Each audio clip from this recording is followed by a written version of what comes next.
Hey guys, Austin Hockey here, and welcome to the pregame report between the Edmonton Oilers and the Calgary Flames. Now, for those of you who may be new to the channel, or if you haven't done so yet and you've been here before, consider hitting like on the video and consider subscribing, as I do daily uploads of Oilers content, including pregame reports, postgame recaps, and much more.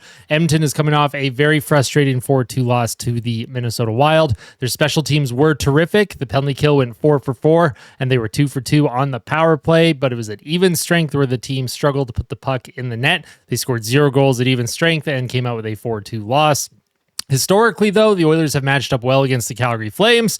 I will put a graphic up on screen here dating back to the playoffs in 2022. Edmonton is 8-2 in their last 10 games against Calgary, and they have defeated the Flames twice this season already, 5-2 at the Heritage Classic and then 3-1 at the Saddle Dome back in January. Now, the Oilers still have games in hand on the Los Angeles Kings, Vegas Golden Knights, and Vancouver Canucks, but if they don't start winning soon, it's not going to matter. Edmonton will end up getting stuck in this third place in the Pacific Division or a wild card spot. They will not have home ice advantage, and that is not good to me.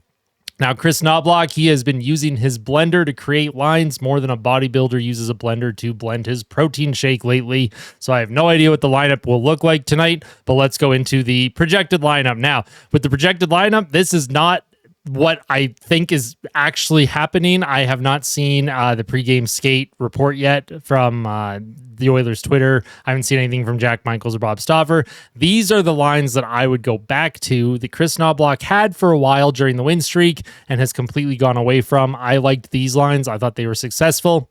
So, Nuge, McDavid, Hyman should be line 1. Fogle, Draisaitl, McLeod should be line 2. Evander Kane, Dylan Holloway, and Corey Perry should be line 3.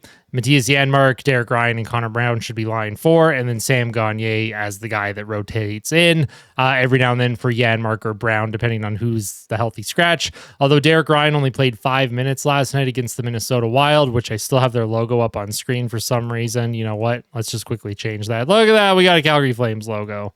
Look at me being prepared for videos today. Absolutely love it. As I was saying, Derek Ryan only played 5 minutes of ice time last night. So I don't know if he's injured. I don't know if Kris Knoblauch just doesn't want to play Derek Ryan. I don't know if Knoblauch has something against his veteran players in Ryan and Gagner, but they don't seem to get a whole lot of ice time these days. And I also did find it a little silly that Connor Brown had more ice time than Corey Perry last night against the Minnesota Wild. Corey Perry is someone that can kind of jumpstart your team, whether it's a scrum after the whistle, a fight, and he can even chip in on offense. So to play Connor Brown more than Corey Perry, I would like to think that that's not going to happen against the Calgary Flames tonight, but if it does, we're going to have some problems with Kris Knoblauch moving forward. Defense pairs, I do think will be the same. It's going to be Ekholm, Bouchardner, CC, Kulak, Desharnais. Kulak and Desharnais, they've been struggling a little bit, in my opinion. Desharnais looks a little, well, I wouldn't say slow, but he looks a little sluggish getting the puck out of the zone. Nurse CC, same thing. There's a lot of just off the glass and out plays. They have moved away from crisp outlet passes into the neutral zone for a transition. There's been a whole lot of just puck off the glass and out of the zone. Even Ekholm, Bouchard haven't been super amazing lately either, so I would like to see more from them. And Calvin Pickard will not get the start. It will be Stuart Skinner. Again, this is something that I thought I updated before I started recording, so here we go. Skinner put his name in. Woohoo, I did it. Look at me doing things on the fly. Looking at the pregame numbers, I'm pretty sure I got everything right here. So the Calgary Flames, they are 27, 25, and 5. They are 6-4 in their last 10 games, and they've won 2 in a row. Their expected goals for is 49.33%, which ranks 19th. Their power play ranks 29th at 14.3%. Their penalty kill ranks 5th at 83%. They have a very good penalty kill. They score 3.07 goals per game, and they give up 3.07 goals per game, and their team save percentage at even strength is 90.31%, which ranks 12th. So the only thing that Calgary is top 10 in is penalty kill. So if Edmonton does get a couple power plays, which, I mean, I'm not banking on refs calling many power plays for Edmonton, maybe try and push through, but that looks like that's Calgary's bread and butter is the penalty kill. Looking at all their other stats, they're pretty middling overall. Goaltending seems to be okay. On the Oilers side, they are 33, 19, and 2. They are 5, 4, and 1 in their last 10. They've lost 2 games in a row. They lost in overtime to the Boston Bruins, and then they lost last night to the Minnesota Wild. The expected goals for, though, remains second in the entire league. It's climbed back up to 58%. Their power play has climbed to 27.2%, which ranks fourth. Their penalty kill is 16th at 79.6%, almost back at 80%. Their goals for per game is 3.56, which ranks fifth. Their goals against per game ranks 12th, which is 2.96 per game. And their save percentage at even strength has dipped to 14th at 90.19%. Goaltending has been a major problem. It's been a major talking point in recent days for the Oilers. I'm someone that has been very defensive of the goaltending situation.